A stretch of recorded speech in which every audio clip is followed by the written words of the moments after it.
আসসালামু আলাইকুম, আশা করি সবাই ভালো আছেন। ঘুম থেকে উঠে সকাল সকাল হাঁটতে হাঁটতে আসলাম খেতে। এটা আমাদের বিন ক্ষেত। হ্যাঁ, বাংলাদেশে কি বলে জানি না, কিন্তু আমরা বিন বলি। তো বিন ক্ষেতের পাশাপাশি এটা আলু ক্ষেত। হ্যাঁ, আলু আমরা তোলার আগে ইঁদুরে আলু তুলে শেষ করতেছে। আর ইঁদুরের ধরা পড়ার জন্য একটা ফানও দিছি, তো সেটাই মূলত দেখতে আইছি।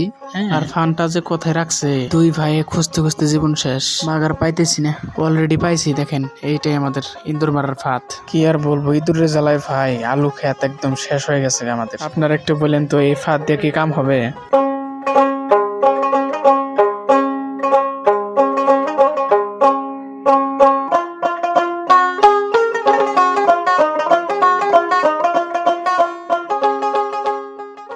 দেখছেন বিন গাছগুলো আলহামদুলিল্লাহ অনেক সুন্দর হয়েছে। এক সপ্তাহ আগে এই বিন গাছগুলো পানি দিয়েছিলাম। হ্যাঁ, তারপর থেকেই এত সুন্দর হয়েছে আর কি। আপনারা যারা গ্রামীণ ভিডিও ভালোবাসেন, প্লেস লাইভ ভিডিওগুলো ভালোবাসেন, তারা আমার চ্যানেল সাবস্ক্রাইব করে রাখতে পারেন। আমি আমাদের গ্রামের সৌন্দর্যগুলো আপনাদের দেখানোর চেষ্টা করব ইনশাল্লাহ। তো সবাই সাপোর্ট করেন, দোয়া করেন। আর বিন গাছের মাঝে মাঝে এই বিলাতি গাছগুলো লাগানো হয়েছে। যখন বিন গাছগুলো উঠানো হবে তখন বিলাতি গাছগুলো শক্তি দিবে।